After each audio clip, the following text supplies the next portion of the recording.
Hi everyone, welcome to Jennifer's Tale, My Life as a Crossdresser.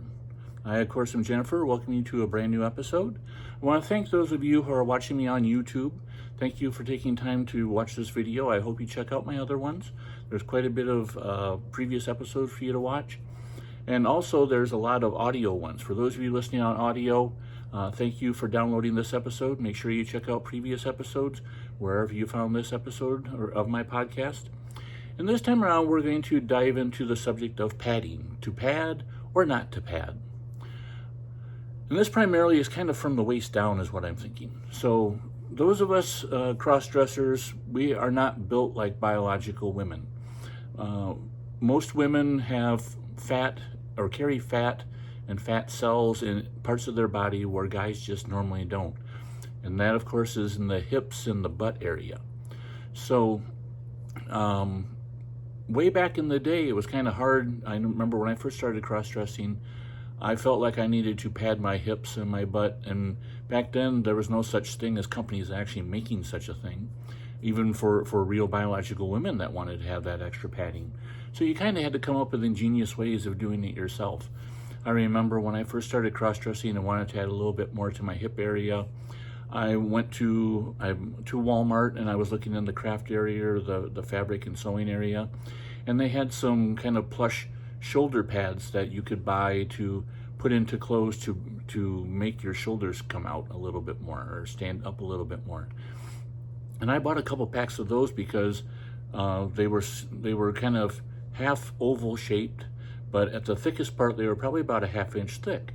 And I discovered that if you took some duct tape and you taped the two fat sides together, you basically created an oval that was kind of tapered from skinny at the ends to bigger in the middle. And they were probably about 4 inches wide, and it was something that you could easily stick into the sides of your pantyhose where your hips were at to kind of build that out just a little bit, to kind of make you have a little bit more of a fuller figure down there. So I thought that was rather ingenious to come up with. I know I also tried buying some foam rubber or even polyfill and the making my own pads. Foam rubber seemed to work out the best way if you could cut them into shape and kind of whittle away at them to create, once again, that shape where it's kind of skinny on the ends and thick in the middle. You could stick them into the sides of your pantyhose and fill it out. Well, as kind of time went on and cross-dressing and guys dressing as women became more acceptable, not only that, but even women's fashion, there's women out there that don't have much in way of hips or butt. They started coming out with these panties that have built-in pads that will help give you padding to your butt and to your hips. Now, I don't know about the rest of you girls, but I own quite a few different versions of these, just because I would always kind of buy a pair, put them on to try them out, and they just never seemed to fit right or look right. They didn't have a lot of padding. They would have them in just kind of smaller spots, but they never really seemed to really fill out my whole bottom area. So one of the things that there was, as I started getting into kind of serious cross-dressing, I found some pads that actually go from your knee all the way up to your waist that you can put on the sides. You can find those on Amazon fairly cheap, and they do a really good job if you want to have that feminine curve shape down below. They will definitely do the trick. But for me, my problem is several different things with those. One, they work really well if you're wearing leggings, like I'm wearing leggings right now, but because they go from knee up to waist. So by wearing a pair of pantyhose and then putting those pads in and getting them kind of locked into place with the pantyhose, and then putting leggings on, you can actually create that, it'll hold them in place. I always had an issue if I just put them under my leggings as I went out and I was walking around, they would shift. They would either move forward or they would move back or they would drop down because of gravity, and it just didn't feel right. I hated the feeling of them. So that's why I don't really use them too much anymore. Kind of along the same lines as the panties that you can get to have the pads. Same with butt pads. They just to me, they never seem to stay in place. As I'm walking, gravity takes its toll, just like gravity does with pantyhose. It slowly pulls them down, and with padding, kind of even more so. I did discover, however, if you take like a strip of duct tape and put that on the back side of the padding or the pads and put them on, sometimes just enough of that moisture that your skin creates from the padding being there and stopping your skin from being able to sweat, that little bit of moisture will grab onto the duct tape, or the duct tape will grab onto your skin and kind of hold them in place. But to me, it just wasn't comfortable. So once I became more into my cross-dressing and dressing more, I made it a habit of starting to watch real biological women and look at their body types. As you know, I worked in retail. I was constantly watching women come and go into the store and seeing their body types. Now, I will be the first one to say, yes, most women seem to have weight or mass down in their hips and their butt area. But there's quite a few women out there that don't. I've seen a lot of women wearing leggings that don't have any hips at all, don't have much of a butt at all. And that kind of caused me to think things out a little bit more. And it's like, you know what? The more I see real biological women, there are a lot of women out there that, you know, there's lots of body types. Some women are really full-figured. Some women are full-figured on top, but not on the bottom. Some vice versa. Some women have small boobs, but have, you know, larger backsides and wider hips. So one great thing about women is we come in all shapes and sizes. And I thought, you know what? I'm more comfortable without having pads down below.